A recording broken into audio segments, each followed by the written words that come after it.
أعوذ بالله من الشيطان الرجيم بسم الله الرحمن الرحيم سورة آل عمران آیت نمبر یوسلو وشتم بوایو ان شاء الله.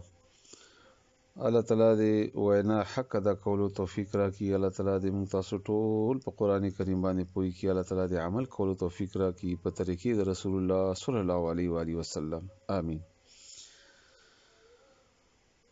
د احد په تفسیری کې الله تعالی د جنگ بدر واقعیا د لپاره بیانوي چې تاسو سره ما مخکې امداد کړو او زه به بیا امداد کوم چې کچېری تاسو په خپل وعده او په خپل ایمان باندې او په خپل الله تعالی باندې په توکل تاسو او تقوا باندې درستی ای الله. نو بیا الله تعالی ورسره آیتونه کې فرمایل چې ما فرشتي راولېږلې او ما دا زیره او د فرشتي دې لپاره چې تاسو سره اطمینان حاصل کړي چې الله مونږ سره دی او د الله تعالی امداد باندې کیږي د هر څه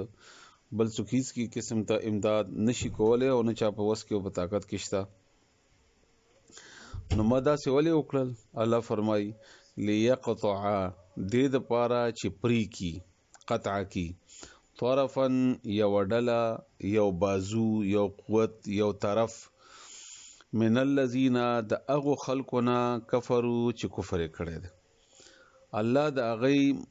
زور د اغي طاقت د اغي یو قوت بازو د کټ کی پری کی.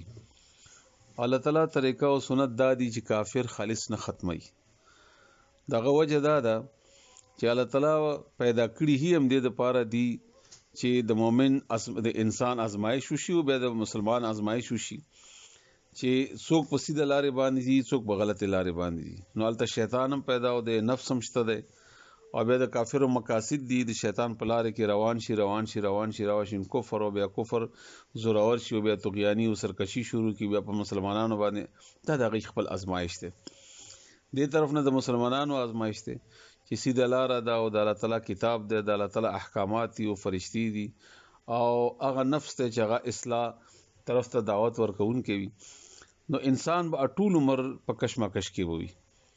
دا د الله طریقه ده. مقابله کې وي مقابله کیفیت وي او بیا په دې کې مسلمان خاص کر دغه کیفیت کې ودی ژوندې ګوري به الله تعالی آزمائش کوي. الله تعالی چې ته زما او زما د دین خپل انفرادي عبادت سره زما د دین د دښمنانو سره څه معامله کوي تاکي غیرت شته د اسلام او کنيشته. کله چې سړی کې غیرت وي نو هغه خپل دشمن اور یاد همي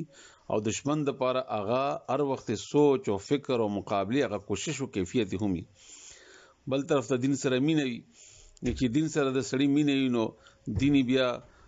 ناکام خوخي او که زوروري خوخي مضبوطي خوخي ظاهره خبره غلبه خوخي. نو الله خدا دین را لګلې هی د غلبې د پاره او بیا موږ ته حواله کړی موږ چې کمزوري مسلمانان یو الله تعالی دې موږ باندې ډېر غټ احسان کړی چې موږ په دې ډلې کې شامل کړی د مسلمانانو په ډلې کې ټوس موږ آزمایش کوي. الله تعالی چې تاسو د دین چې کوم بهترین دین دی تاسو غالبوي او کسره په خپل جنماز بناستي د دې تعالی په سوره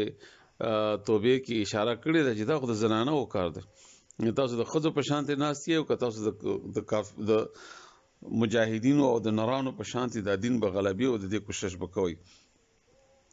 بهر حال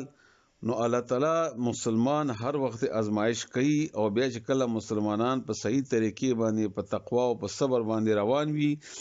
الله ورته د کافرو هغه زور ختم کی بیا او بیا دې لپاره الله تعالی په خپل دعا کړی دا او وعده کړی مسلمان چې تاسو لا سمړ کوم تاسو لا سه ختموم ځکه تاسو زړه مطمئن شي په دې باندې.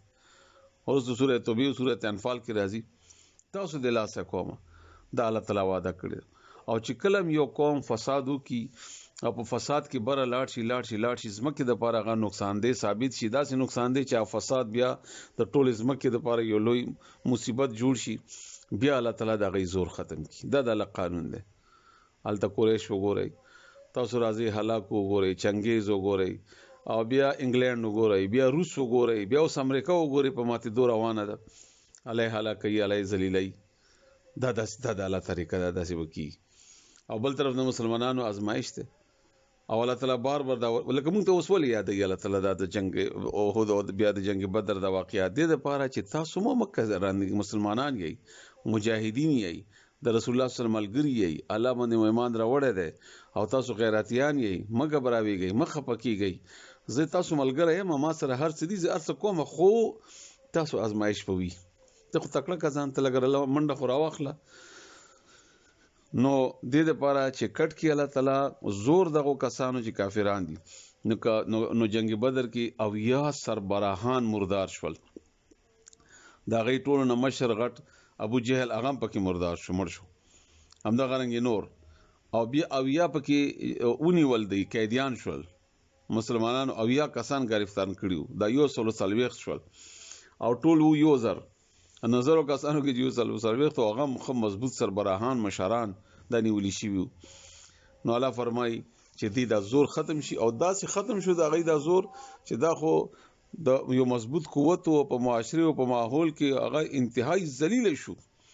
او یکبتهم یب ذلیل کې الله تعالی دوی فینقلبون دی واپس شي خائبی ناکام او نامراده مقصد نارسیدون کی شرمنده سرټیټي سرکوزي د بداسي او هم د کرنګ ور سره الله تعالی وکړه په بدر کې غیر قبایلو کې په علاقې کې دا خبره داسې مشهوره شو چې کیسر او کسرا طرف ته چې مسلمانانو دومره زور وموندو چې وړه غونتي بستی و د مدینه او د مکی غوندي مضبوط قوت داسې ختم کو چې ناکام او نامراد شو همدا کوجه و چې جنگ احد کې غیبه داسې زور سره بیا حمله وکړه الته الله تعالی ناکام کړل او بیا داسې ناکام کړل چې بس خالص په دې عربو کې هغه کفر هغه نوم ختم شو دا زمونږه د اوسې د یو قسم ته بے ادبی معافي غواړو تاسو ټولنه د الفاظ داسې دي چې د الفاظ د دین سره خوند کوي د غیرت او د ایمان او د طاقت او د جهاد دا د الله تعالی ورکړي شوی نمونه دي نو دیو جنادي باندې خفقېږي ما خو مونږه ایمان داسې دی چې بس صرف الله الله الله په جنمات باندې ناست اسلام غالب اور غواړو نه داسې نه کیږي دا د الله طریقه نه ده دا د الله سنت نه ده الله مجاهد خوخته الله تعالی غیرتی خوخته چې کله انسان غیرت کوي نو بیا د توري لاره د بیا صفاوي د بیا سپینوي الله دې موږ تاسو ته دغه همت او توفیق راکړي خو مسلمانانو سره جګړه نه ګوري فرقه پرستی او ډله بازی او دا نه د مسلمانانو خلاف کول دا څه نرتوب نه ده دا ګندتوب ده د فرقه پرستی ده مجاهد هغه د چې کفر سره لګیای کفر په جندلې د کفر په چالونو پويږي د کفر په تدبیر پويږي د غي په غلبي او د غي د غلبي په ناکامولو پويږي او په دې باندې سوچ او فکر وخت کې د الله تعالی د کتاب مخې ته د رسول الله صلی الله علیه وسلم طریقې مخې ته الله دې امدک کرنګي مونږ جوړ کی اوس تاسو مانز د کوي ليقطع دې د پاره چې هغه پری کی ان الله تعالی پری کی طرفن یو ډله زور بازو طاقت یو طرف من الذين د اغو کسانو نه کفرو چې کافر دي کفر کړي دي او یکبتهم یا بذلیل کی دی رسواب کی دی فینقلبو نو واپس بشي دوی خائبین ناکام او نامراده سرکوزی سرټیټه